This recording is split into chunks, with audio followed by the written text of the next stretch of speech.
त्यावर उपस्थित असलेले शिवसेनेचे तालुका प्रमुख मेघराजदादा पाटील साहेब, आमचे उपजिल्हा प्रमुख चेतनजी बोराडे, आदरणीय जैन मालक भाऊसाहेबजी मुंडे, आमचे भूमचे नवनियुक्त तालुका प्रमुख अनिलजी शेंडगे, आमचे दिलीप शाळू महाराज, विलास शाळू, रुपेश शेंडगे, सयाजी हुंबे, सुनील देशमुख, प्रवीण खटाळ, श्री हरी बारसकर, विलास पाटील, अजून बरीच नाव आहेत.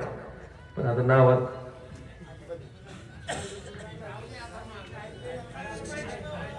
दिलाय तुम्ही आहो की सगळे आहो तुम्ही, आमची काळजीच करू नका. तुम्ही गप्पाचा बरं नाही तर मी बी तुमच्यासारखं करीन पुन्हा खाली. व्यासपीठावरील भारतीय राष्ट्रीय काँग्रेस पक्षाचे आता तर जीवाला गार वाटलं. शिवसेना उद्धव बाळासाहेब ठाकरे पक्षाचे आणि राष्ट्रवादी शरद काँग्रेस पक्षाचे ही सुद्धा अवघड झाले. आता नुसतं राष्ट्रवादी म्हणून कुठं भागत आहे. तुमचं काँग्रेसवाल्याचं बरंच आहे, तुमचं दुकान वाचलंय. आमचं टाकलंय फोडून, आमचं न्याला बांधून आम्हाला दिली मशाल आणि आम्हाला वाटलं आम्ही जेवते दुखे तर कमळाबाईची नजर गेलीच पवार साहेबाकडे आणि त्यांचं निरगाड्या चोरून त्यांना दिली.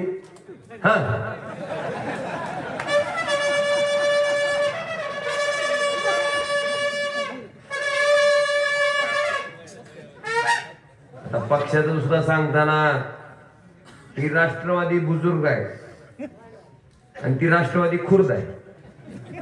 मोठेच आहे नाही, मोठ्या साहेबाची म्हणून बुजुर्ग आणि ती खुर्द.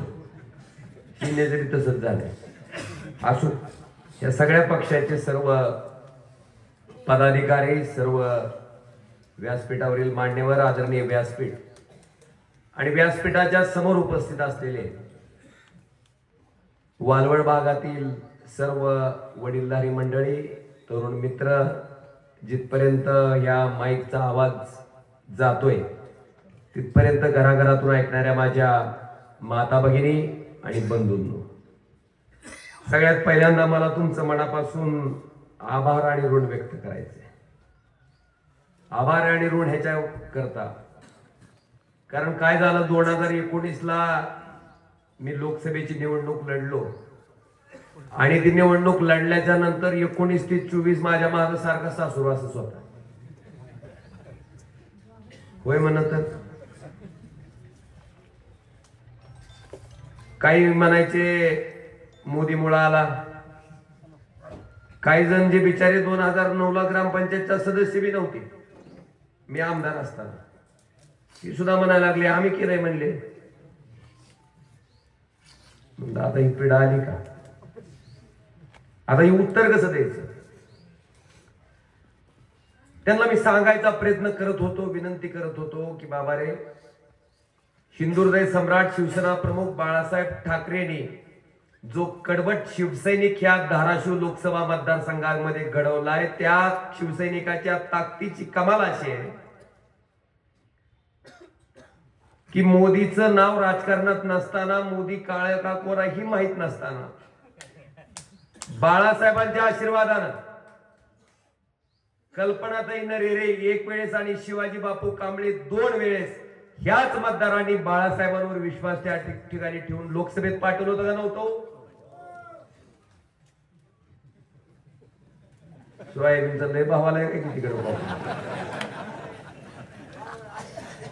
पाठवलं. सांगायचा प्रयत्न करत होतो बाबा बाळासाहेबांना मानणारी मत आहे, पण काय ऐकायला तयारच नाही. आता मला दुसरा प्रश्न विचारायचा, जी मला म्हणतात की बेरोजगार आमदाराला खासदार केलं. त्यांनी माझ्या सोबत असताना किती मताची लीड होती भीम परंडा वाशी मध्ये? 20,000. आणि आता ती विरोधात असताना कितीची लीड आहे? आता मग कोण कोणाला आमदार केलं, कोण कोणाला खासदार केलं, काय निकाल काय पाहिजे? वाट बघत होतो. म्हणलं वाट आपण नुसतं भाषण करून नाही, वाट बघा. बांधवानो, मागची 5 वर्ष तुमचा खासदार म्हणून तुमच्या मध्ये राहून तुमच्यापैकी एक आहे असं समजून तुम्हाला आपुलकी वाटल, तुम्हाला जवळीक वाटल, तुम्हाला कुठलीही अडचण पडली तरी तुमच्या हक्काचं एक माणूस त्या ठिकाणी 24 तास तुम्हाला तुमच्यासाठी राबण्याला तयार आहे. हे वातावरण मागची 5 वर्ष या ओमराजेनं या मतदारसंघामध्ये तयार केलं. काय खरं आहे का खोटं आहे? माझ्याकडे काय त्यांच्यासारखे कारखाने नाही, संस्था बी नाही, पैशाचा आणि खोक्याचा तर आपल्याला लांबून लांबून समजत. मग काय माझ्याकडे असं? काल सुद्धा उद्धव साहेबांच्या सभेला गेलो होतो. औषध पोलिसांना बाहेर जाडवलंय, म्हणजे बाहेर इकडं कुठं चालला म्हणलं स्टेज करतो. आयला म्हणलं बेटा मी खासदार आहे की म्हणलं.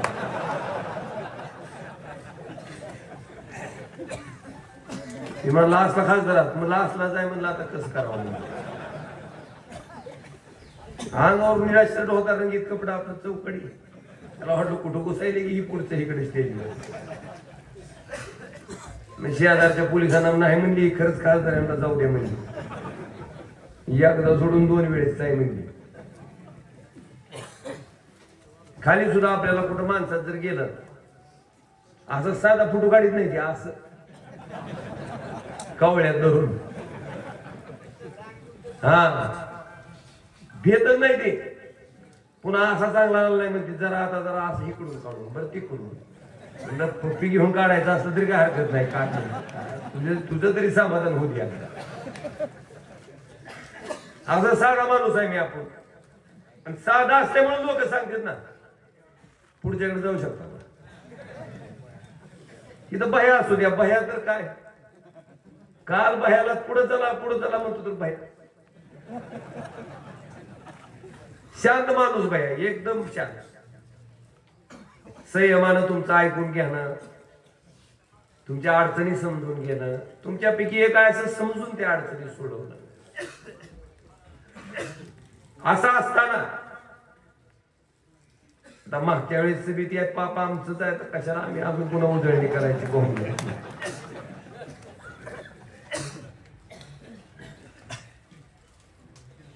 आम्ही सांगितलं आता तिकडं माने साहेब, तिकडं औषध काय झालं माने साहेबाला मागच्या वेळेस असंच देवेंद्र फडणवीसचे पीएनना तिथं उमेदवारी दिली. भाजी बाप युती होती ना, माने साहेब कडलं तिकीट मानसाहेब तिकडं सांगते बरं का कुठं औषधलं. ती म्हणते साहेबांनी आदेश दिला, आम्हाला सुद्धा वाटलं गाढवाचं पिल्लू बारकाय, गोर दिसते, गोड गोमट लयन गोजीरवान दिसतं, आणलं की म्हणते मतदारसंघात निवडून. आणि निवडून आल्यावर 5 वर्षात जवळजवळ लाता घालायला चौकड उधळीत उगत. तेव्हा मला कळालं की गाढवाचा वाहन काय खरं. असं माने साहेब औसा मतदार सांगते. त्याचा संदर्भ इकडे कुठं जोडू?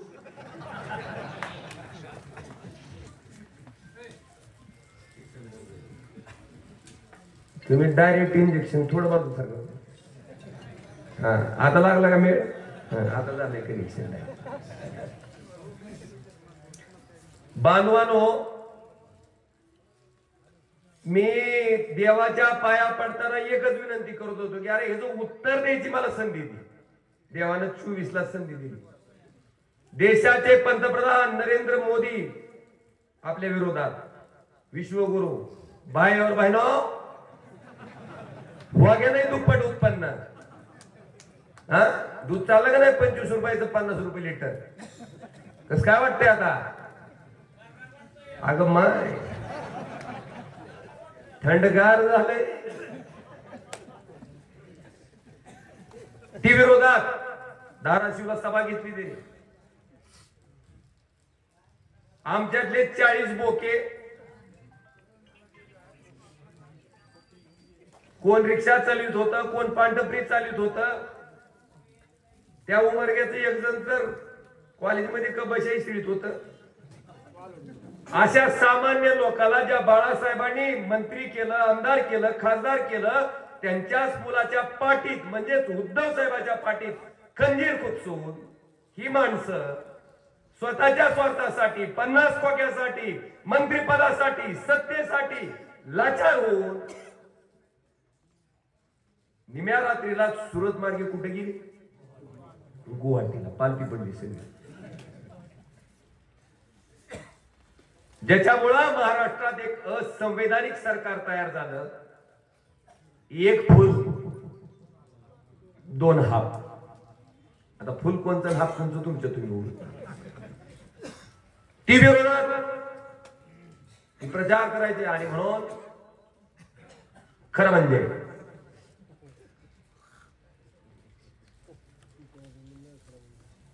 ह्या मतदारसंघामधले 6 पैकी 5 आमदार विरोधात.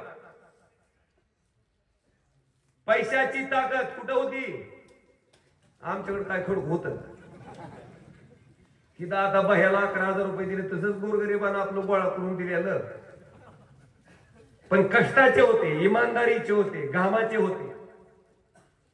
ही 11,000 रुपये तुम्हाला सांगतो, या कष्टाच्या 11,000 रुपयाची ताकद अशी असते की पुढच्या 11,000 कोटीला ऐकत नसते. इतकी ताकद असते 11,000. मोदी साहेब म्हणते खाऊंगा ना खाणे दूंगा. हा, मला मग मी 3,30,000 उगा आहे काय? खाऊंगा ना खाणे दूंगा. तुमच्या गावात किती आलते सांगा बरं लोकसभेच्या निवडणुकीच्या आदल्या दिवशी? खरं खरं सांगायचं. मटक्यातल्या आकड्यासारखं या आकडा मी फुटतंय, हे काही राहत नसते. 20 लाख. 20 लाख. मोदी साहेब, मला तुम्हाला प्रामाणिकपणे विचारायचंय की तुमच्या भाषणात तुम्ही म्हणता की मैं खाऊंगा ना खाने दूंगा. मग लोकसभा के निवडणूक से पहले रात में 20 लाख वालवड में किधर से भेज के दूंगा? विचारलं पाहिजे ना तुम्ही. आता तुम्ही मतदार आहेत, तुम्हाला निर्णय घ्यायचा आहे, तुम्हाला बाजू बघायची. जर भाषणात आम्ही एक सांगत असतात आणि वागताना दुसरं वागत असतात तर त्या डुप्लिकेट वागण्याला उत्तर विचारायचा अधिकार तुम्हाला आहे. तो विचारलंच पाहिजे. हे बघितलं, पैशाची ताकद होती, सत्तेची ताकद होती. असं असताना सुद्धा इथल्या महाविकास आघाडीच्या सगळ्या कार्यकर्त्यांनी आणि त्या गोरगरीब जनतेनं ज्या मोदीमुळे आला म्हणायचे, जी म्हणायचे मी आमदार केलं, आपलं काय खासदार केलं, त्या लोकांना असला निब्बर हवाडा हल्ला म्हणतो. मोदी जेवढ्या मतानं आला त्याच्या दुप्पट मतानं ओमराजे लीड मध्ये निवडून गेला. आता काहीच नाही, बुच बसले तोंडाला. आता काय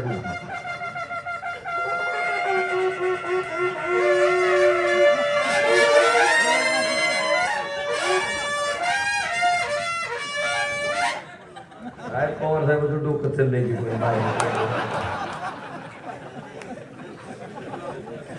लय भयाला चिन्ह सांगायची गरजच नाही.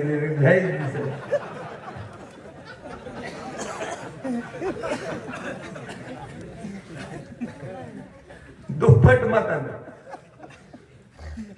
कुणाचा आशीर्वाद होता? हो, सामान्य लोक सोबत असल्यावर असं घडतं. मला त्याची जाण आहे, मला कल्पना आहे. मला सारखं डुसतं फोन काय होतंय, त्याला कळलं आता फोन काय होतंय.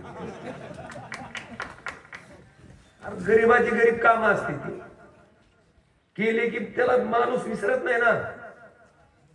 तुम्ही आपले बोके खोके घेऊन पालते पडलो, पण ते बिचारायचं एखाद्या डीपीच काम असं नका झालं का ती विसरत नाही. आणि नुसतं सांगून जमत नसते. ओम राजे 5 वर्ष तुमच्यासाठी झिजलाय, राबलाय, 24 तास तुमच्यासाठी दिले का? माझा कोणता कारखाना नाही, मला संस्था नाही ना, मला कुठलं मीटिंग. मी तुमच्यासाठी आहे. माझा वेळ 24 तास तुमच्यासाठी आहे. ती खर्च घालायची काम करतो. आणि भैया सुद्धा त्याच ताकदीनं त्याच पद्धतीनं तुमच्यासाठी जगणार आहे. आज आपण बघतो प्रत्येक आमदार, आता माझ्या मतदारसंघातले तर सगळे, तुमच्या इथे कितीचा आकडा आहे, किती हजार कोटीचा विकास म्हणतो? 4चा 5 झाला का? आता ह्याला मानकेश्वरला 4,000 होता. वालवडले आता वाढला. 4 का 5,000 कोटीचा विकास. म्हणजे पुढाऱ्याने गाड्या बदलल्या. बरोबर, आता विकास झाला म्हणलं बदलला. 5,000 कोटीचा विकास हितच नाही, चौकड असलंच वातावरण आहे. आणि त्या विकासाची कुत्तरवड पुन्हा उद्घाटन करायची. हितलं 5,000 म्हणतंय, शेजारचं बार्शीचं 4,000 म्हणतंय. ऐकलं का नाही भाऊ? त्याच्या पलीकडे गेलं की पुन्हा ती बी 5,000 उकळते. त्याच्या पलीकडचं 4,000. तडा काय भाऊ म्हणतो, काय 4,000 5,000 4,000 5,000. आणि हे मतदारसंघातून फिरत असताना तुम्ही आता बघा, इथं मला नाव लावून दिलं, बेलगाव, वालगोड, खडीच, चुंबळी, गोरमाळा, इतर आता बाकीकडे मुरुम इथं लिहून दिले मला कोणतरी. मला मी अनुभव आला की आता गाडी येत असताना सारखी गाडी असं करायला लागली, अशी अशी अशी अशी अशी अशी. मी ड्रायव्हरला विचारलं, म्हणलं असं का करायला दिली? म्हणते गाडी. दादा ती कमळाबाई कमळाबाई कमळाबाई करते. तर म्हणलं असं का? म्हणला ती 4 का 5,000 कोटीचा विकास जे आहे ना, ती प्रत्येक गरदाडातून गाडीच्या टायरला सरळच चलू देत नाही. म्हणला सारखं दणक द्यायला म्हणला खाली, म्हणून तशी करते म्हणला. आहार विकास. बर, विकासाचं श्रेय घ्यायची बी कुतरवड किती. प्रधानमंत्री ग्राम सडक योजना कुणाचा निधी आहे? केंद्राचा. तरी बी इथलं नारळ फोडायला लागतील. जाऊ जा फोडू जा, आपल्याला काय, आपल्याला ती सवय नाही. तुम्ही जग मारले, आम्ही जग मारली नसते, आम्ही खासदारच झाला नसतो, मत टाकले नसते, तर कुठून गोरदवाड्याची जमीन विकून करणार होतो? काय कुठून करणार होतो? हा, जल जीवन मिशन सगळे पैसे केंद्र सरकारचे. मी कधी सांगायच्या भानगडीत पडत नाही. का? पैसे तुमचे आहेत ना. सकाळी उठल्यापासून जीएसटी बरोबर मला ब्रश, पेस्ट, शॅम्पू, साबण, अंडरपॅन्ट, चडी, जीएसटी दिल्याशिवाय काय खरं नाही, नाहीतर भोंगळच. वर माणूस गेल्यावर सुद्धा जीएसटी. काल उद्धव साहेब म्हणले ह्याच्यावर जीएसटी, त्याच्यावर जीएसटी. आता जीएसटी येते ना म्हणले, ते एसटी ही सगळं महायुती घालून पाठवा म्हणले कुठंतरी. आता तुम्ही बघा कुठं पाठवायचं, विचार करा. बघा, शेतकरी बांधवाला विचारायचं मला, तुमचे टॅक्सचे पैसे आहेत, जीएसटीचे पैसे आहेत, कष्टाचे पैसे आहेत. तुम्ही मला मतदान टाकलं, मी खासदार झालो, तुमचे पैसे मला खर्च करायचा अधिकार तुमच्या मतामुळे मिळाला, म्हणून मी सरकार बनवलं. आणि त्या सरकारच्या माध्यमातून तुमचे पैसे तुमच्यासाठी खर्च करायचा अधिकार आम्हाला दिला. तर आमची भावना उपकाराची पाहिजे का कर्तव्याची? उघड आहे कर्तव्याची. ती कर्तव्य म्हणून ओमराजेने केलं. काय काय लोक उपकाराची भाषा बोलायला, त्यांना सांगा समजून, बाबा या आम्ही टॅक्स भरतो. मोदी सरकार एवढं भारी आहे, हेलिकॉप्टर घ्यायचं म्हणलं तर 5% जीएसटी आहे, ट्रॅक्टर घ्यायचं म्हणलं तर 18% घे. मी काय लबाड सांगा ना, माहिती घेऊन बघा. आता हेलिकॉप्टरवाल्याला जीएसटी लावला पाहिजे का ट्रॅक्टरवाल्याला? अरे अरे, उपाशी मरण किती. ही काय ट्रॅक्टर शेतकरी कुठून काढून देईल त्याला? तुमचे पैसे आहेत टॅक्सचे, आणि त्याची कुतरवड.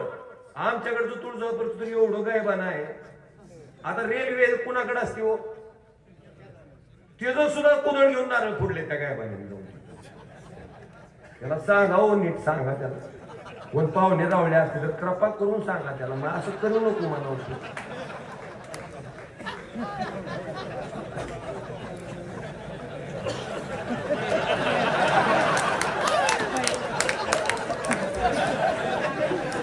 सांगते सगळं असली भानगड आहे, सगळे अशी भानगड.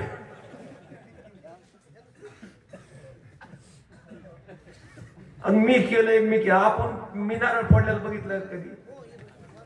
ह्याचा अर्थ मी केला नाही असं होत नाही. अरे माझं कर्तव्य आहे ना. मला तुम्हाला विचारायचंय, ज्या वडिलांनी ज्या आईनं आपल्याला जन्म दिला त्या आई वडिलांना जर आपण म्हातारपणी सांभाळत असतो तर नारळ फोडून सांभाळतो का? उद्घाटन करून सांभाळतो का? अरे जनतेनं मला मत दिलंय, माझं कर्तव्य आहे तुमच्यासाठी काम करणं, तुमच्याच पैशातून. नाही फोडलं मी नारळ, नाही केलं मी उद्घाटन. अरे मी साध्या माणसाच्या डीपीच्या बाबतीत जर एवढं प्रामाणिक लक्ष घालत असेल, मला त्या डीपीची एवढी काळजी असेल, तर केंद्राच्या आणि राज्याच्या योजना अंमलबजावणी करण्यात खासदार कधीच कमी पडणार नाही, पडलाही नाही. फक्त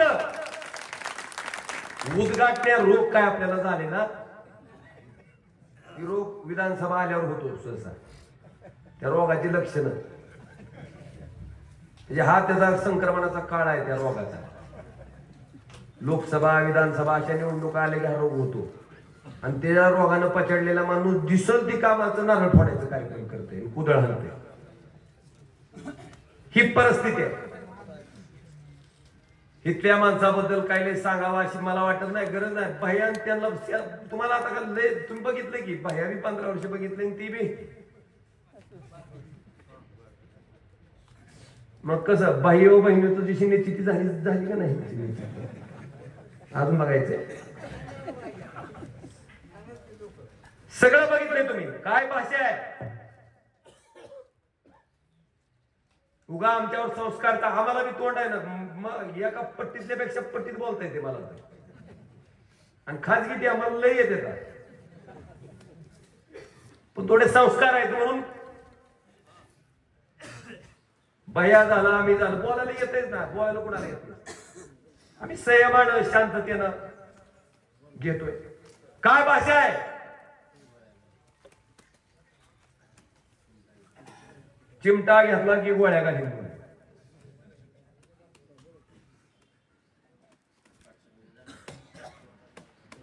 काय घोडा लावीन.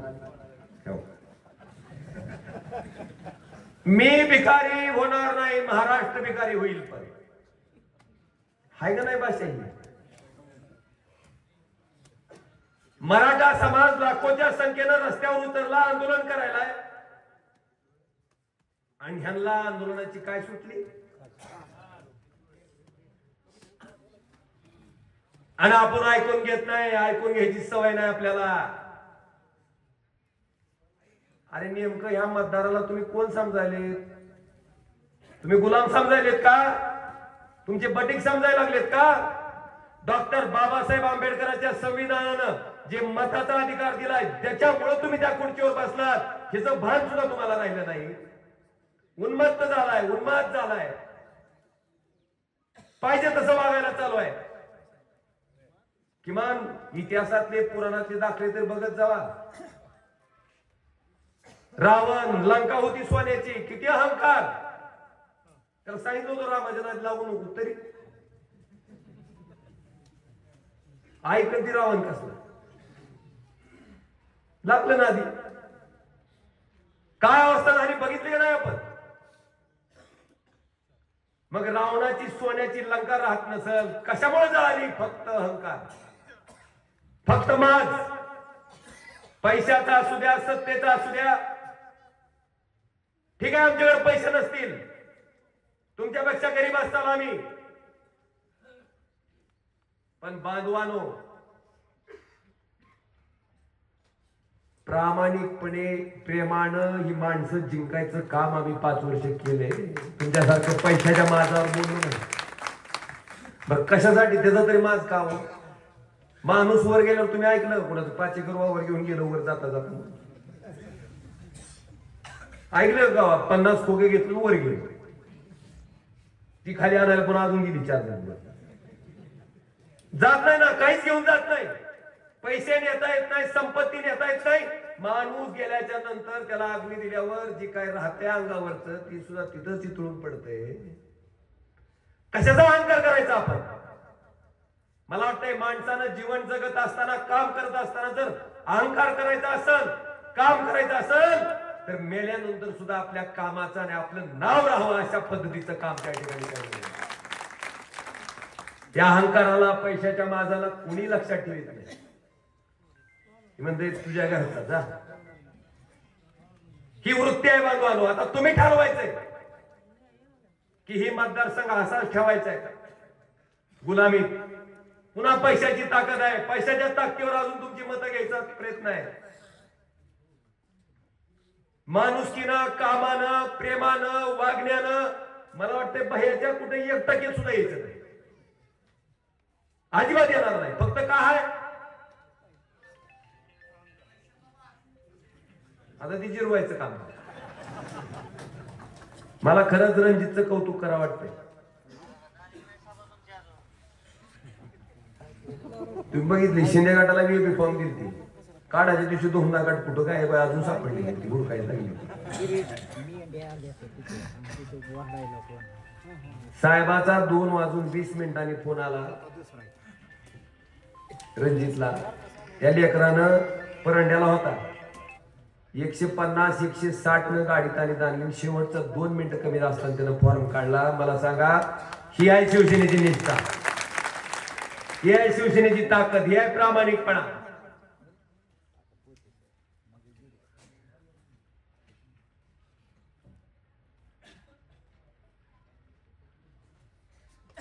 तुम्ही बघितलं असेल परवा मुख्यमंत्री आल्यावर बाजूला बसून सुदृढ बाला अजून काय आमची वारी. हा अजून पुन्हा म्हणते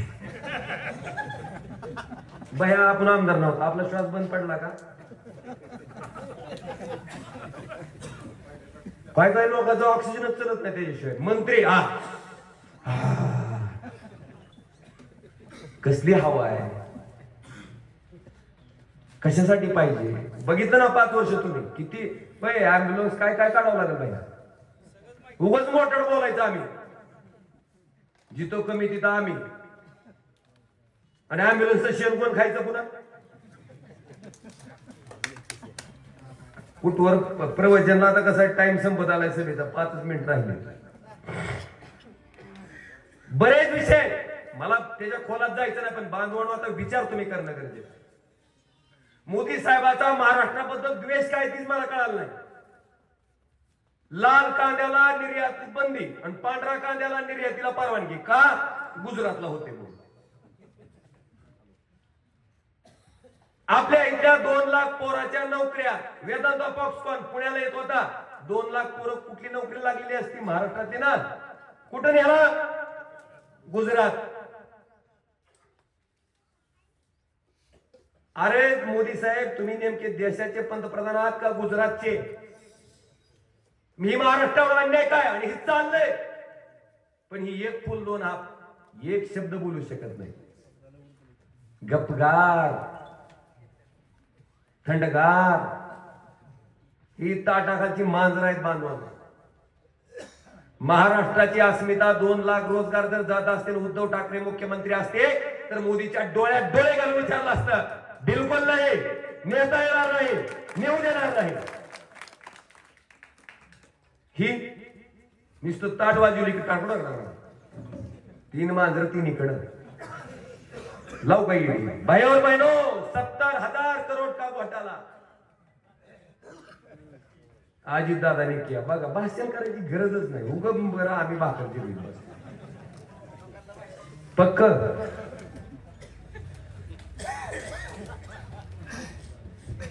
आणि तीच अजित दादाला मोदीची गॅरंटी होती, अजित दादांना शिक्षा करणार. 70,000 कोटीचा घोटाळा ज्यांनी केला त्याला शिक्षा करणार, ही मोदीची गॅरंटी. भाषण ऐकलं नाही? काय शिक्षा अजित दादाला? कमळाबाईच्या मंत्रिमंडळात कोणचं खातं? उपमुख्यमंत्री पद ना अर्थ खातं. म्हणले 70,000 कोटी का अनुभव है खाने का, इतना बढ़िया.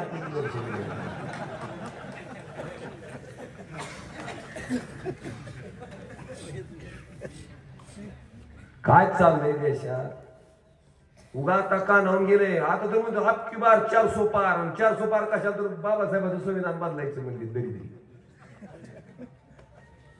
इतकी नालायक लोक. त्या संविधानाला ताकद दाखवून दिली.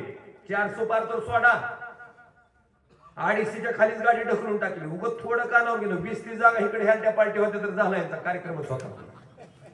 बाह्यो बहिणो पुन्हा काय नाही हिमालयातच जाऊन होतं पुन्हा बाह्योवर बहिणो. माझी विनंती आहे तुम्हाला, आता या सगळ्या बाबीचा विचार करायची वेळ तुमची आहे बाबा. आता आपण म्हणलं पाहिजे रामकृष्ण हरी.